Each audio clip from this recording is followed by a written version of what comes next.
In this lesson, we are going to learn how to format cells in Microsoft Excel. This includes changing the font size, style, color, and alignment of the data in a cell. I'll also show you how to use Excel's predefined styles and how to use the Format Painter to quickly copy the style from one cell to another. So let me go ahead and just pick a cell here. I'm going to pick something more in the middle of the spreadsheet here, and you'll see why in a minute. I'll type welcome to Microsoft Excel. I'm going to hit enter there. Now when I hit enter, it moved the highlighted box down to the cell below. So I'm going to go back up and click in the cell I just typed in, and now we're going to start doing things like altering the style of this text. So I'm going to start by showing you the font, and that is on the Home tab here. You go up to your font drop down. Right now I'm in the Tahoma font, and I can click this list, and this list will be different depending on what fonts you have installed on your computer. But what I really want to show you is that as you go over and are reviewing your list of fonts, it's changing the actual text, welcome to Microsoft Excel, to be in that font. This is called the live preview. Now it's not permanent. Unless I select the font, the change isn't made permanent, but it does give you a preview, which makes it really nice when you're looking at these fonts to know what your text would look like in each of those fonts. So you can see it changes as I'm going over each of these fonts here. And let's just pick something, I don't know, let's just pick, how about that? So there I have changed the font, and the font size is still 14. I can change that as well. And I can do the font size several different ways. I can choose from the drop down here, and instead of 14, I can choose something bigger. Let's say 24. And again, I have that live preview. See how it's getting bigger and smaller as I go up and down the list here. So I'll choose something like 20. And notice that Excel automatically increased the height of this row to accommodate the larger text. Again, if I go even larger than this, it increases the height of the row to make sure that I can read the text in the font size that I've chosen. Another thing you can do is just go in this box, and if you don't want to select it, you just know you want 18, you can just type 18 and then click away from the drop down list there, and it changes it to an 18 point font. And then finally, if you just want to nudge it up just a little bit bigger, or maybe make it just a little bit smaller, you can use these two buttons here, which is to increase the font size or to decrease the font size. So I can just bump it up, and it bumps up to the next size for every time I click it. I use these a lot because I don't know, sometimes I just want to nudge it up just one. I don't know necessarily what size I want, but I know I want it just a little bit bigger. And it's quicker for me to do this than to select it in the drop down or type it. And again, this just nudges it down just a little bit, each size at a time. So you can use those. So you can select the size, you can type the size, or you can use the little up and down font size buttons there. The standard stuff you've probably used to in a lot of other software applications. You can bold the text and unbold it. That just toggles on and off. Italics and underline. It's pretty standard stuff there with that. You can change the color. Now you have a choice with color whether you're doing the color of the text or the background color of the cell. It's kind of hard to tell because it's pretty standard right now, but I'm using black text on a white background. So if I want to change the color of the words welcome to Microsoft Excel, then I want to use this color drop down here, which is the A with the little color bar underneath it. Now, let me do this first. If you go ahead and pick color, you can use standard colors, you can pick from these predefined colors, or you can open up an entire color wheel here. I'm going to keep it simple, and we're just going to choose one of the predefined ones. We'll change this to like that blue. Now, the reason I want to come back to this is notice now that the button has changed to that blue color. That's a nice feature because if I now want to type something else, and I want it to be that same blue color, it's the last color I selected. I don't have to use the drop down. I can just click the actual button here, and it puts it in the same blue color as the last blue I used. So it's always the last color you used is going to be what happens when you click the button instead of using the drop down. Now, right to the left of that is the fill color. This is the background color or the cell color. In this case, it's white. It's kind of hard to tell, but as soon as I change this, you'll see how it works. So I'm going to go ahead and click this, and we'll change it. Let's go ahead and use that yellow. So I go ahead and click that. Now notice it didn't fill in Welcome to Microsoft Excel because that's spanning across multiple cells there, and I'll show you in a bit how to merge those cells if you want to, but for now it only did the individual cell, and it happens to be cell I1, and it put that as a yellow background color. I would have to come over here and repeat that if I wanted to do it the way I have it now. I'm not going to continue that, but you can see there how to do the background color. So now you can see the cell color is yellow and the font color is actually that blue color. Okay. Also, there are some other options here. You can do some things like borders of the cells if you want to put lines on the borders. I'm not going to get too deep into that right now, but I do want to point out that there are some other options that may or may not be on your home tab here, and because you can customize this. Everybody can customize it, but this is the standard kind of look. But there's oftentimes I want to do something that's not here, and to get the additional options, you look for this little icon on the bottom right there to expand out your font settings. And let me go ahead and click here, and then I'm going to click that little button there. I will tell you 9 times out of 10 what I come here to do. You can now change all the stuff that you could change before, but this strike through is the one that I've used once in a while that is not an option on as a button on the home tab. So sometimes I just come here and I select the strike through, and then I hit OK, and now I've got strike through on that text, and I can come there again to click that and uncheck it, and the strike through would go away. So your additional font options, if you're looking for them, are tucked away in that little button down there on the bottom right, and it'll open up that dialog box with all the additional options. Okay, let's talk about some other things you can do. You can do with alignment. If you want something centered, let me go ahead and just let's click something here, and I will put hello world, and what I'm going to do is I'm going to make this cell a lot bigger.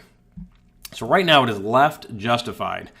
I can also go up here and use these. Now if I click align left, it's not going to do anything because it's already left aligned, but then I have center, and that centers the text in the cell, and of course right justified will put it off to the right.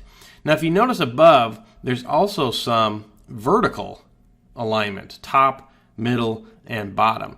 That starts to apply when you have cells with a large row height. I'm going to go ahead and just adjust this row height to make it really big. And you can see I am now bottom aligned and right aligned. So you can see that's highlighted up here, the bottom and the right. I'm going to go ahead and say back to the center, but that still keeps it on the bottom of the cell, but now it's centered horizontally.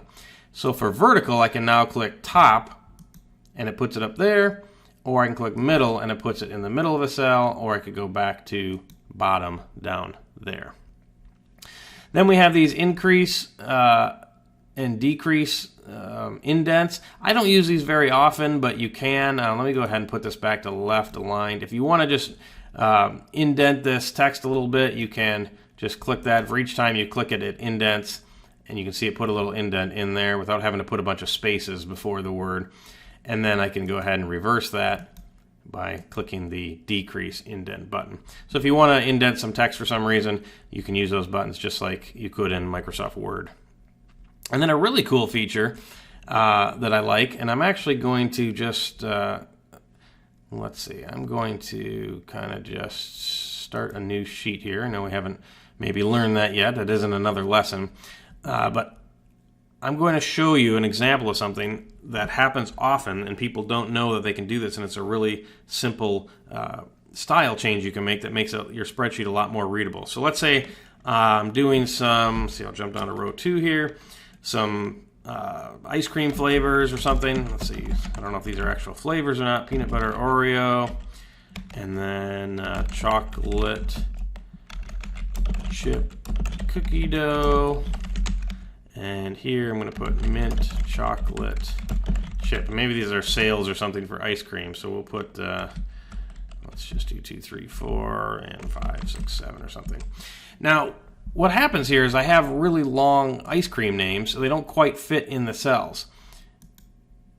But the data I'm using is really small. I don't need a lot of room for that. So I'm wasting space if I increase the width of these cells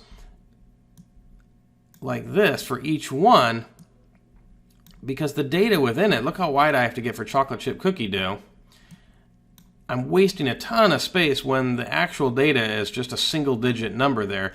I'm wasting a lot of space that I don't need to use up all that real estate. So a simple way to do this, let me go ahead and put these back to relatively the same size. I probably won't get it exact, but that's okay. What you can do is take these here, and for each one, I'm just going to do one at a time. I could do all three at once, but for purposes of demonstration, I'm going to keep it simple. And you go up to the alignment option here with the AB, with the angle, it's the orientation, and I'm going to click that drop down, and I'm going to change this to be rotate text up. And I'm going to repeat that for each one of these. Well, let me go ahead and show you. You can click and drag these two cells here and do both at once. I could have done all three at once. And now I could even make these a little skinnier, and people will be fine reading this, and I don't take up a lot of real estate with those long names because they're now rotated 90 degrees. So that's a little trick that a lot of people don't know about that you can use to rotate that text and then still have just a small amount of data here and not take up a lot of space. Okay, another thing I could do is, let me show you this. I'm just going to put up here that maybe these are the flavors. Now let's say I want to center the word flavors across these three. I could go up here and click center, but you notice that really didn't do anything. As a matter of fact, it made it a little worse. Let me click out of there so you can see. Flavors is now only centered in cell A1. I want it centered across all three of these. But in order to do that, because these are three separate cells, I have to tell Excel that I want to treat these three cells as if it's only one cell. So what I do is I click and drag and highlight those three cells, and then I can go here and use this merge and center. Now you can also select different options down here, or you could just hit merge and center because that's the default. But when I do this, you notice it creates one cell. So cell A1 now spans three cells, but now when I center it, it centers it across all three cells. So kind of a cool option there. And also, just like the font selection, alignment has a little button down on the bottom right here for expanding out the additional options you may want to use. Okay, real quickly, let's go through some of these others. I'm just going to type something here. We'll do something here. And show you that these predefined styles, if you go over here to cell styles and click this here, and now that might get cut off just a little bit there, but you can choose different headings. You can choose all these different predefined looks. Let's say I want this one here, and click that, and it automatically changed it so I have that blue background with the white text. That's just a predefined style that Excel thinks are useful styles in there. Now, let's say I come up with my own style. Let's put that in there again. Let me just pick some random font here. Something kind of crazy. We'll make it a lot bigger. And we'll change the color to purple. And we'll give it a green background. Now let's say I want to type over here and I want the same exact style. Same style here. Now I could go back and change that same green and that same purple because they are the last colors I used. But let's say I messed around with some other colors and those weren't the last colors I used. And now I have to remember what color that was for the text, what color the background was, and what size and font it was. What you can use instead to make this a lot quicker is the Format Painter. And that is that little paintbrush up here, and it says Format Painter. And real quickly, here's how it works. You click in the cell you're copying the style from. Then you hit the Format Painter, and immediately you click in the cell you want to copy the style to, and it immediately copies all the style of that one cell to the new cell. So now I have the same style here. So if I wanted to copy this style, I would hit Format, click there, hit Format Painter, click over here, and now it changes it to the same style as that. So that's a real quick way to copy a style from one cell to another. So now you know how to dress up your Excel spreadsheets by using Excel's formatting tools. I'll leave you with one piece of advice. Don't get carried away with trying to make your spreadsheet look too pretty. Most of the time, people want to understand the data in the spreadsheet, and too much color and mixing up the font sizes and colors can distract from the underlying message you are trying to convey with your spreadsheet. So go ahead and use formatting, but use it sparingly and only when it makes your message clearer.